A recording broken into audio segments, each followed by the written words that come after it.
All right, all right, it's 5:30, so we're going to get going. This meeting is being held in accordance with the Open Publics Meeting Act, and adequate notice of this meeting has been provided as required by law. Specifically, 48-hour notice was emailed to the West Essex Tribune and Star Ledger on June 18, 2025. The agenda and resolutions for this meeting is available on livingstonnj.org. To the extent possible, this evening's Livingston Township Council meeting will be live streamed via Facebook at www.facebook.com/LivingstonNJ. Roll call, please. Councilmember Anthony? Here. Baptani? Here. Vieira? Present. Deputy Mayor Klein is joining us telephonically. Can we have an affirmative that he's on the phone? Sean? Is he still on? I was on mute. Yes, I'm here. Okay. Thank you. Mayor Meinhardt? I'm here. So we stand for the Pledge of Allegiance, please. I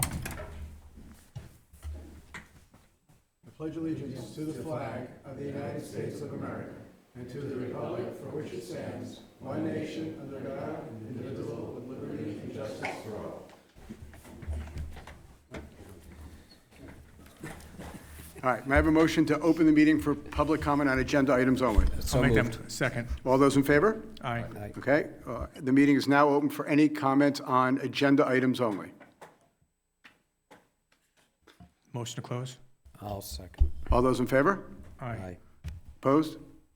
Okay, we have one resolution for this evening, 25-223. Carolyn, will you please read the resolution? Yes, Mayor. Resolution 25-223, fourth round housing element and fair share plan. Make a motion to approve the resolution? I'll second. Okay, any discussion? Discussions now, right? Yep. Maybe I'll make a couple of statements. This is something that's very near and dear to everyone who's living in the town has the concern. Last year, when I joined the town council, prior to that, I was a resident, and all of this round 3, which you see on the resolution, it was all approved as I was watching it as a resident. I was concerned, as many of our residents are concerned today. These are state-mandated requirements, and I think what I studied in those approvals, even though I was not part of the approving process, but I saw what it meant, what was the required component there. There were quite a few pieces there which really struck me, saying, where is the creativity? So I saw some of the approvals as they went along. These were not just apartments. I mean, there were quite a few creative ideas where senior housing, to the limit that was approved, where it was allowed to a limit, that was approved during these constructions or development projects. That gave a lot of credit, requiring us to build less, or rather allowed to build less. There were, besides the senior housing, there were special needs development that were approved. That has more than about double the credit. So we carry those credits into our calculations. There was also a component of senior care, which is essentially the building next to the town hall. That was part of it.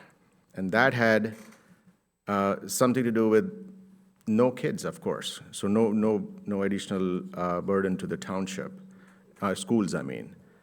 And that continued to fill into our requirements, our obligations, to fulfill what was required for round 3.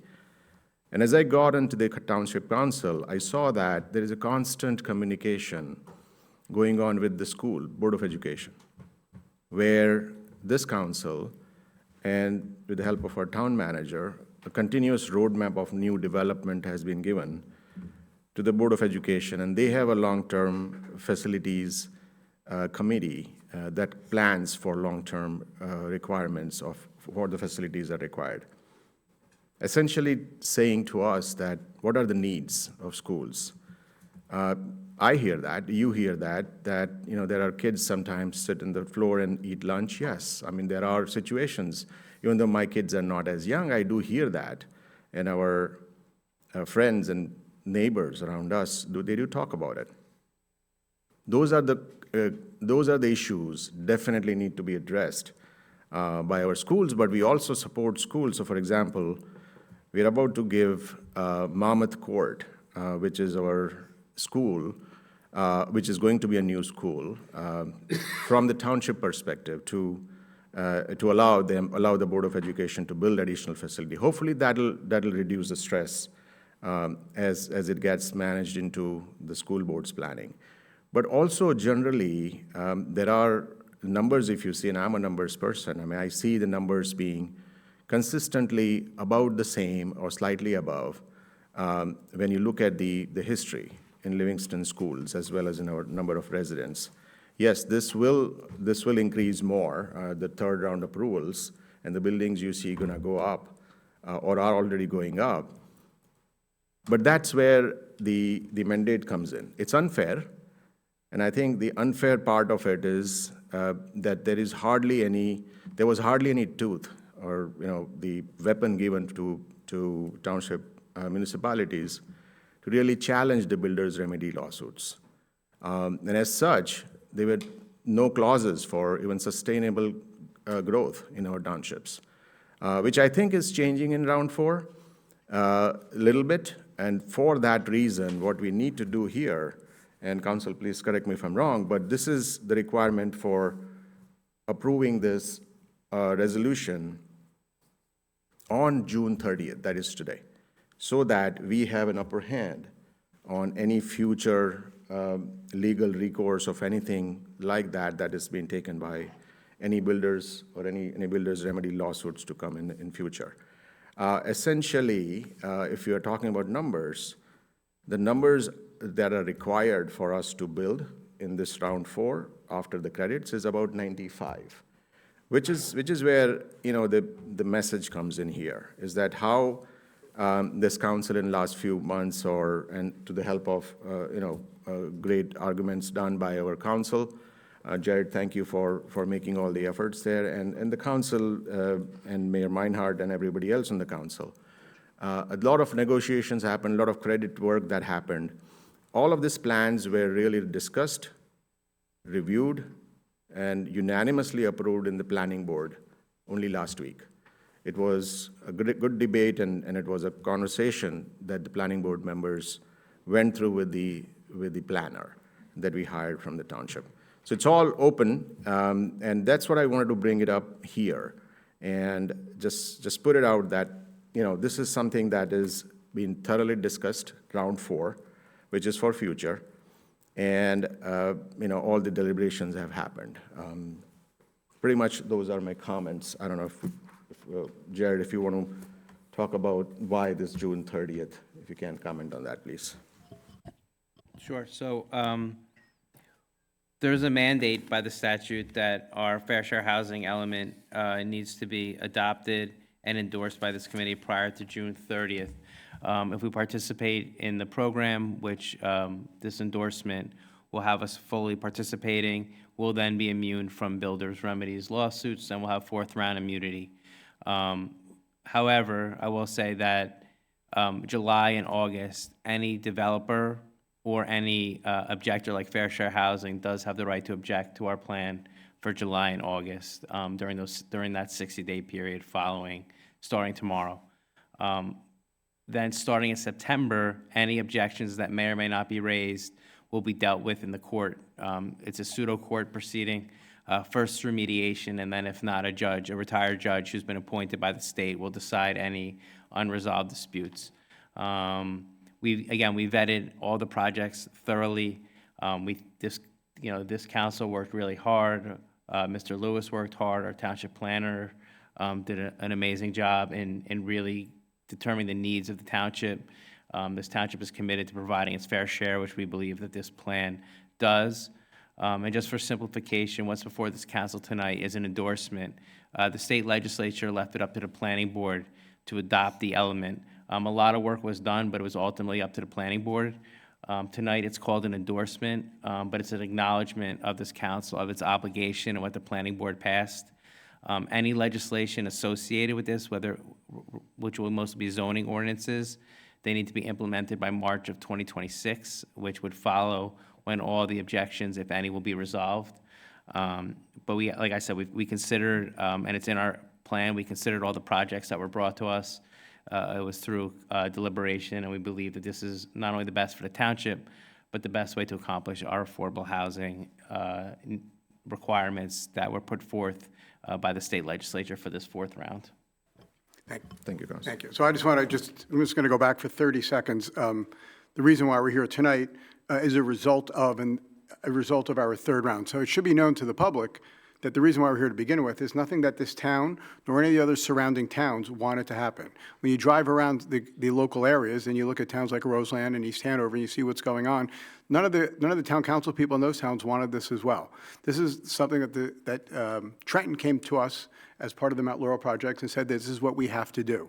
And we did such a great job in the third round that I'm going to compliment again and thank Jared Cantor and our town manager, Barry Lewis. The reason why we're here today adopting, and I just want to read these two paragraphs from this resolution that we're about to vote on, that says, whereas the township disputed at the prospective needs obligation proposed by DCA formulation of 461 units and opined that its prospective need obligation was 407 units, and the present need as indicated by DCA as 0 units, and whereas the township adopted a binding resolution that its fourth round obligations included a present need of 0 units. So all of that is the reason why we're here today, is because of the work that was done in the third round, with all the credits that we have achieved and have been signed off for by the courts, that we can say that we have a 0 needs for the fourth round.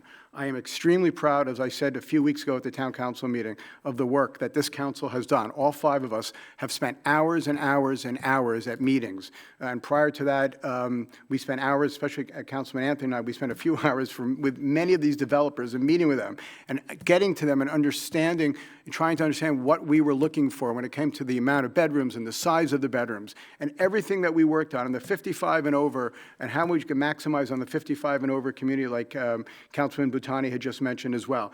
And Councilman Vieira sat in on another meeting as well, that a developer wanted some crazy number, and we wound up settling on half of that number, and half of that number was 55 and over to begin with. So we've all had our turns at these meetings, and Councilman and Deputy Mayor Klein as well. We've all had these turns at these meetings, and I am really proud of the work that we have done as a council group to be here today to say that our prospective need is a 0 that we're going to be voting on for this. So I really want to just tip my hat to my fellow councilmen. Again, I want to thank our township attorney and our town manager, Mr. Lewis, as well, because without their leadership and guidance, I don't think we would have gotten here, and we can prove that because we were definitely behind on third round until we did change some of that leadership and we did change some of our council. So I want to thank you very much. Mayor, if I could just piggyback on what you said and congratulate this council for a round 3.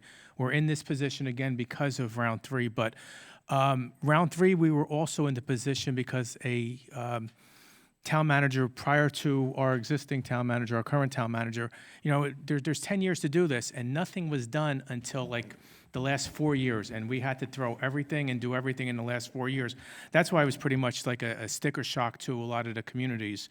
But I think in those 4 years, we did so many good things that round 4 looks great, as the mayor had said. And I keep on reading, oh, you need to be more like Milburn, more like Milburn.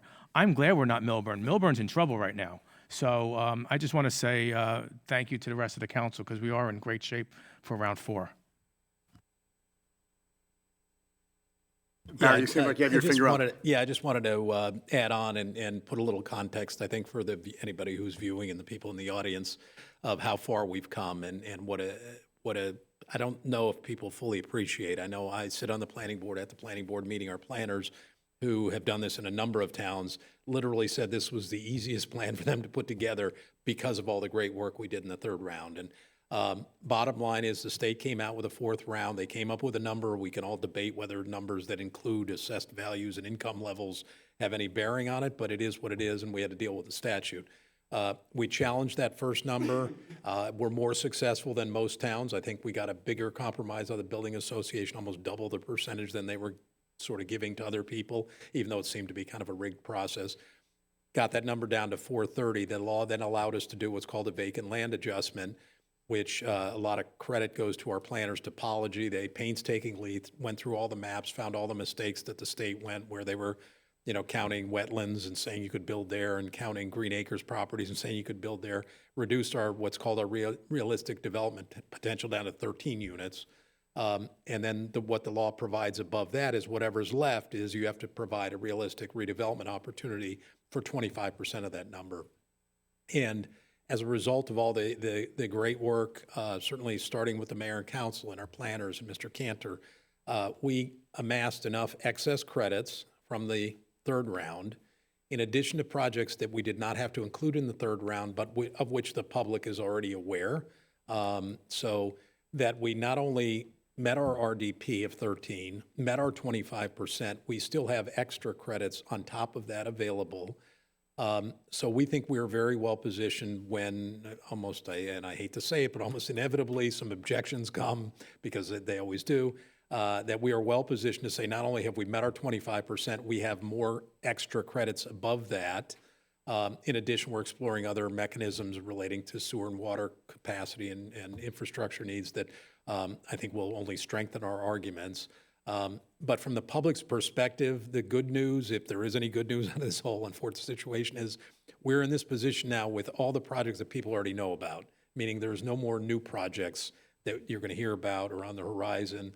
So while some of them have been built, some are under construction, some of them are still awaiting planning board review, but they've all been fully vetted. The Bottle King project, the Westminster Hotel project, the units at the mall, they've all fully been disclosed. So we are very well positioned. It's a great credit to Topology, our planners, Mr. Cantor's office, and the sort of foresight of the mayor and council to get ahead of this.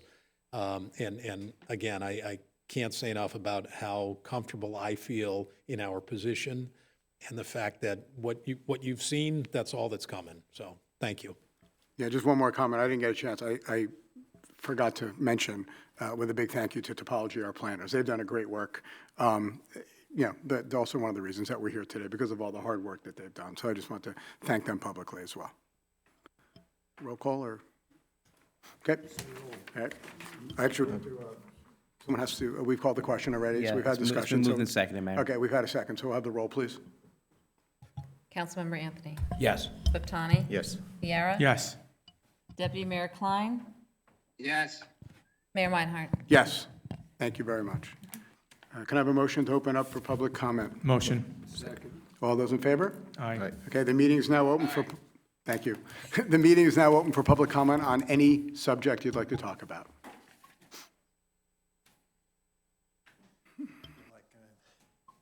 The only person in Siberia at the moment. My name is John Wolf. I'm a Livingston resident. Could you just help me with this development plan? I hear a lot of numbers bandied about. Can you tell me exactly, as we stand now, how many units are going to be built and how many units will be affordable housing? What's the total? The plan that was just passed, that we just voted on? Yeah.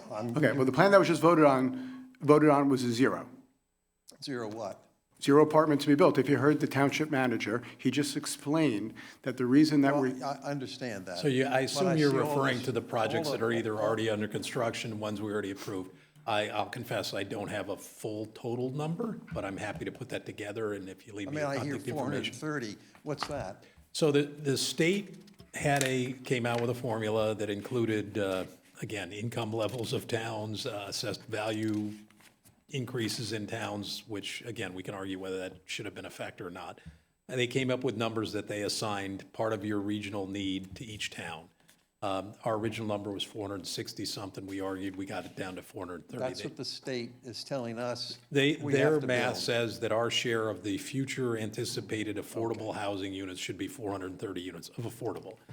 We argued that number. We did a vacant land adjustment. The law specifically recognizes if you don't have the land, you don't have the land, you'll have to accommodate for it.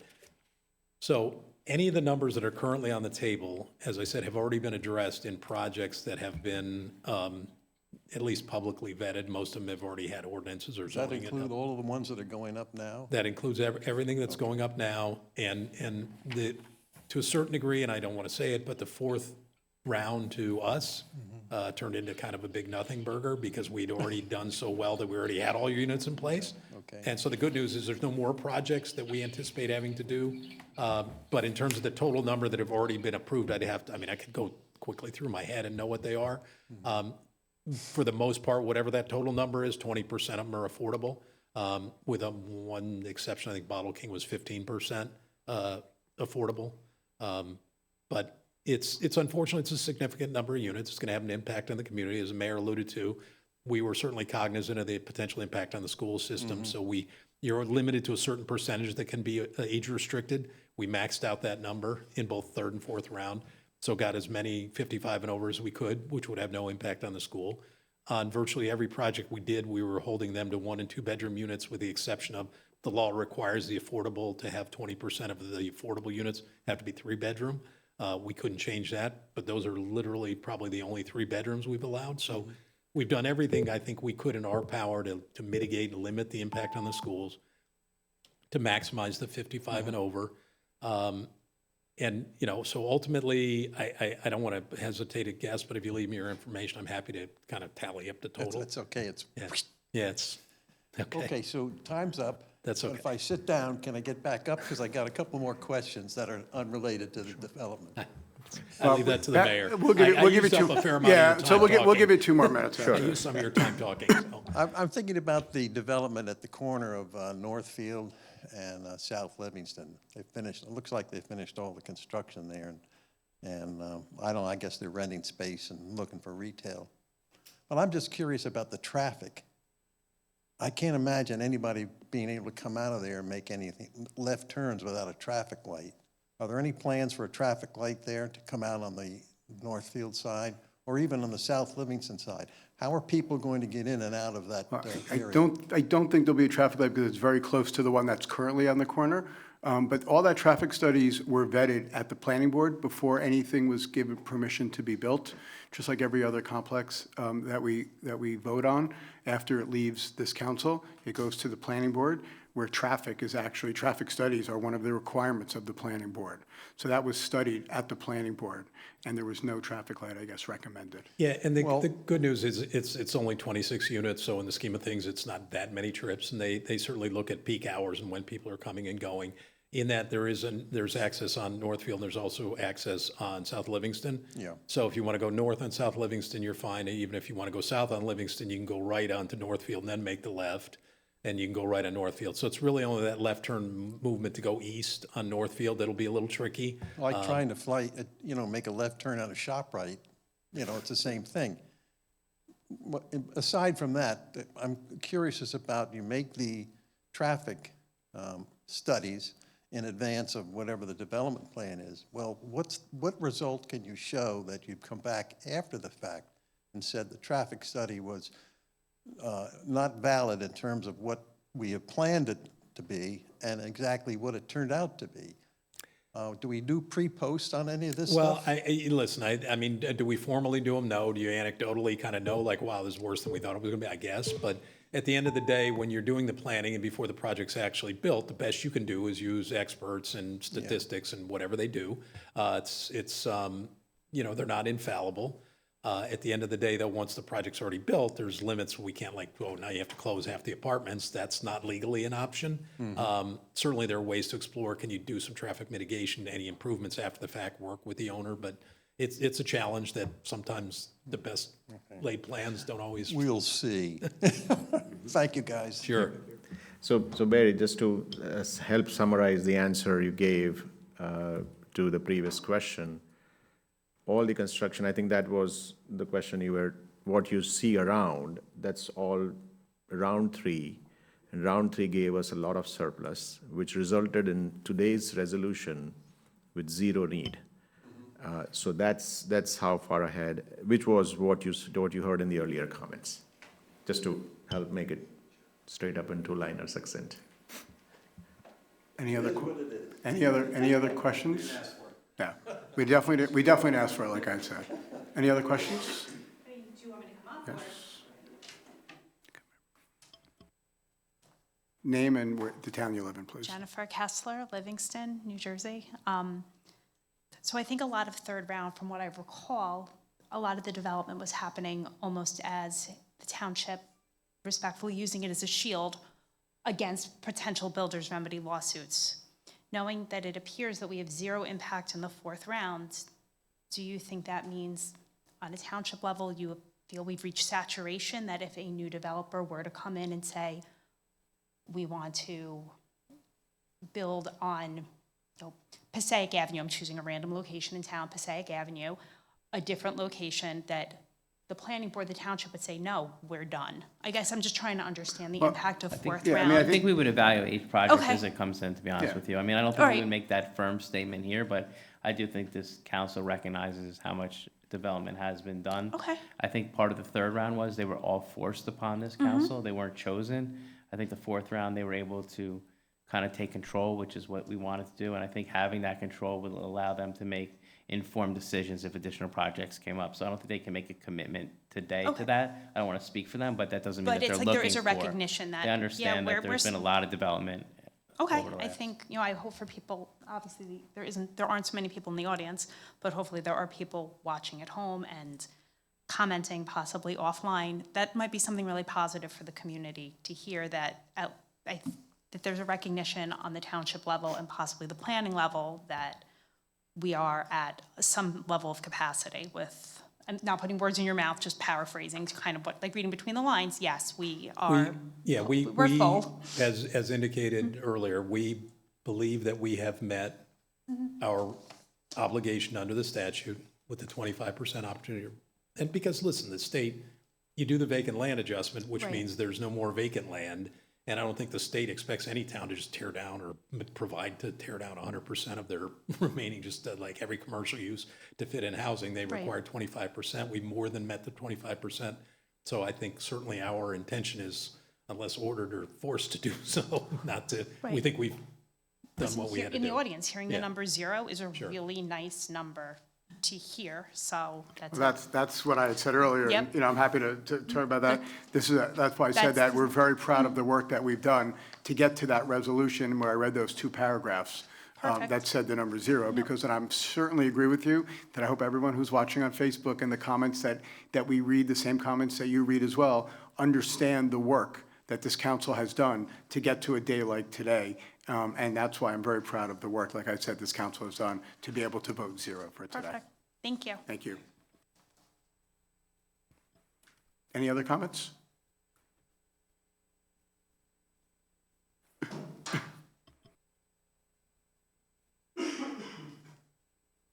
Just name in the town, please. Good evening, Evelyn DeMayo, Livingston, New Jersey. I want to thank you all for you and colleagues and everyone else in town who got to that 0 number. That's such a win for all of us. That carries us until when? This is the end of the fourth round. This is a 10-year round. I'm sorry? It's a 10-year A round. 10-year round. So in 10 years, we revisit the whole. There'll be a okay. fifth round. I'm sorry? There will be a fifth round in 10 years. Okay, all right. How do we feel about that? I mean, I'm trying to be forward-thinking. So it's really hard to predict now, as the township manager alluded to. We're hoping in the fourth round, they added some more infrastructure requirements, like water and sewer, which weren't part of the third round.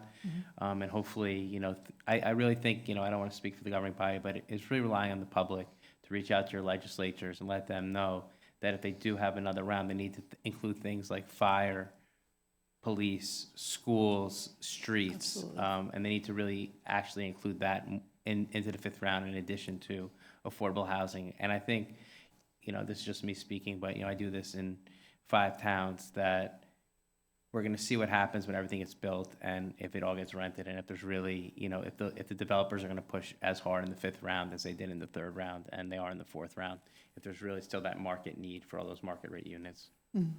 I think Jared, our attorney, makes a great recommendation to you and to everybody in the community, is to let our legislators know in Trenton exactly how you feel. Yeah. Like I've said for the last 2 years, 2.5, 3 years now, this is not something that the 5 of us magically said, this is what we want. We all feel the same way. This is something that the legislator in Trenton has kicked back to all 564 municipalities in New Jersey. And so I agree that that you can tell us all you want, and I agree, we're always happy to listen. We're here every other Monday, we hear it. But I urge you and all the residents to please reach out to our, to Assembly men and women, Assembly women who represent the 27th and our state senator, and tell them how you feel. And let them know we just And let don't them know, want because it. they actually vote on the third and fourth. They were the ones who actually voted for the third and fourth round, and I assume in 10 years from now, I would assume, we'll be the ones who will be, whether these people doing it or somebody else, will be the ones voting for the fifth round. It's not us who have a vote. We kind of know, I think we kind of know how we would feel, how we would vote. Okay. Am I able to ask another question on an unrelated? Yes. Related to affordable housing. There's this push to provide affordable housing, yet what's going on in town is we're allowing developers to come in and buy houses at a market rate, maybe a little under market rate, and then build a house on that property that doesn't fit in that neighborhood at all. And we're kind of pricing young families, young couples from finding affordable starter homes in our town. Is there any way, and this is somewhat hypothetical, if anybody has an answer to this, I'd appreciate it. If not, maybe we can look for a resolution. Is there any way to control the number of developers that come in and buy up homes and the number of homes that a developer can come in and purchase and, in my opinion, price out of the neighborhood? So I'm also the township attorney in Milburn, and we looked at this issue on how to limit corporations or LLCs or non-individuals from purchasing residential houses and limiting the number which they could purchase. And my research found that there was no limit, that we couldn't legally do that. It wouldn't be constitutional. So I'm unaware, but it's not just a need here in Livingston. It's happening throughout the state, especially in this area. So if anything were to come up, we would certainly, look at it, because I think it's a concern as well for everybody up on the dais. If we slightly flip that a little bit, Jared, we have this resolution, we have the need, and we have our commitment, our obligations. If we have met these obligations, if we are requiring 0 units to build, that essentially puts us ahead of the game by denying anybody's doing a remedy lawsuit and say, I want to construct here. Then you start having teeth in that game. You have a card in that game. That's the whole. I think you're talking about single-family residences. Yeah. My residents, which I I'm don't think talking is the about same. generally more construction and everything. I yeah. don't think single family is part of that equation. That's what I was going to say, Jared. When a person buys a single-family house and redoes it, that really doesn't fall under the affordable housing at all, correct? Right. And it's tough for us as a township council to tell a resident, Not a resident, I'm talking about builders. no, but tell a resident Yeah. who they can sell to and who they Right. can't sell to. That's Right, where I was right. heading with my Yeah, comment. to Mr. Cantor's Understood. point, I don't think legally we have the ability to say you can buy it, you can't buy it, or how many you can buy. Our ability to kind of address the issue you're concerned about, and the town took steps with what we kind of know as the McMansion ordinance, was to kind of reduce the size based on habitable square foot and how many square foot and how big a house. It's a never-ending pushback. We just had to do another amendment to try and close another loophole because the builders are trying to exploit it. But at the end of the day, it's a very attractive community with great schools, great assets, that even with, they're bigger than most houses in the neighborhood, but they're not, even if we've shrunk them down to not that big, still people are willing to pay healthy prices that warrant tearing down older houses. And there's very little we can do about that. It's sort of the price of So your we own just success, have to I implore, guess. just like we implore other residents to contact their people in Trenton, we need to implore them, Yeah, please. to maybe try to change, find Yeah. a ruling that weekend, because, like I said, it's tough for us to tell, if you want to sell your house, we can't tell you who you can and can't sell it to. Okay. It's- so, Understood. One last question, if that's okay? Sure, quickly. And this is about primarily builders, but also residents of the town that are expanding and improving. The amount of space that is allowed on a lot to be covered with impervious finishes, whether it be a building, asphalt, cement, what have you. On our street, when we've had lots of rain, this is not a typical thing, but every so often it does happen, and we wind up with rivers across our backyards. And my street, Sparrow Drive, several times has become a river itself. Now, we have one house that is almost finished being constructed. We have a new house that's going to be going up down the street. And we, as a neighborhood, we're very concerned about the impervious area that, areas that's going to be covered. And this drainage is going to have, it's going to have nowhere to go. If it hits grass, if it hits a drain, it can be held there for a while. But if we have asphalt and concrete and brick, it's going to drain to either the street or the back, and it creates a real issue. Is there any way that we can create a new ordinance to combat that issue? Because I fear, for my neighborhood, I'm just praying that it's gonna be okay. But the past tells me that we're gonna have a problem. A lot of those things that you're discussing come up at the zoning board of adjustments, especially with each application. Each application, people are allowed to come up and speak during the application period Right. for or against the application. Yes. And a lot of that is covered on a application by application basis as well. But And at the planning board as well, for certain larger properties as well, that comes up as well.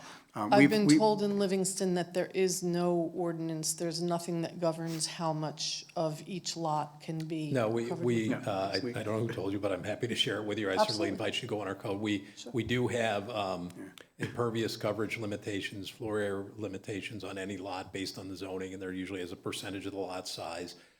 It's obviously a concern as we've gotten more and more built, because even though they may be within the limit, the more that go to the limit where some of the house we're replacing wasn't as big, creates an issue. I would tell you this, there is also, the state of New Jersey has increased, is kind of continuously and most recently re-upped their stormwater regulations. So there are requirements for new development to have what's called zero net peak discharge, meaning that during a peak storm, no more water can be coming off the property than was previously. So that may require them to put in dry wells and holding systems actually on the lot, and that is enforced and overseen by engineering.